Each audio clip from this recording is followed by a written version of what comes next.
কলম শাটারিং শেষ পর্যায়ে, কলম ঢালাইয়ের প্রস্তুতি চলতেছে। ঈদের শেষ প্রান্তে এসে আমরা কলম ঢালাই করবো, যদিও রেডি মিক্সে, তাই কলম শাটারিংয়ের কাজ খুব দ্রুত গতিতে এগিয়ে চলতেছে।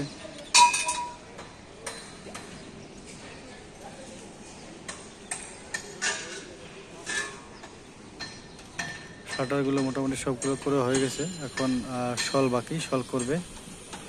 শল করা হয়ে গেলে আমরা নাট বোর্ডগুলো ভালোভাবে চেক দিব, শল চেক দিব, ঠেলা টানা চেক দিব, আর শাটারের বটমে আমরা বালু সিমেন্ট দিয়ে বাদ দিয়ে দিব। কভারিং চেক করব, রড চেক করব, বাস ঢালার প্রস্তুতি শেষ। তো ধন্যবাদ বন্ধুরা সবাইকে সাথে থাকার জন্য। আপনারা আপনাদের মূল্যবান মতামত জানাবেন।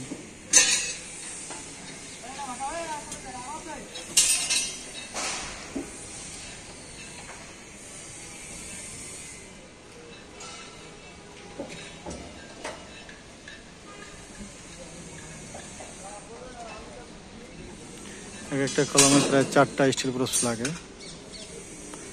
আবার 4টা টান বোল্ট লাগে শল করার জন্য। অর্থাৎ দুইটা টানা, দুইটা ঠেলা, আবার এই পাশে দুইটা টানা, দুইটা ঠেলা দেওয়া লাগে। আর কলমের বোর্ড ফিটিং করার আগে অবশ্যই কাপ ব্রাশ মেরে শাটার অয়েল মারতে হবে, খুবই গুরুত্বপূর্ণ কাজ এটা।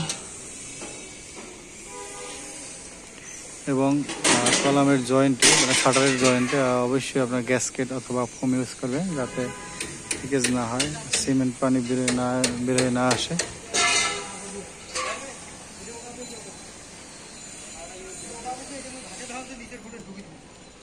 যদিও এখনো কভারিং শেষ করা হয়নি, শুধু শল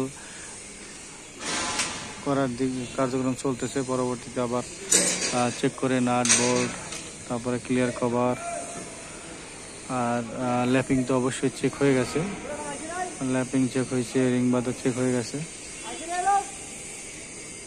তো বন্ধুরা এই পর্যন্তই, সাথে থাকার জন্য আপনাকে অশেষ ধন্যবাদ। আপনারা আপনাদের মূল্যবান মতামত জানাবেন।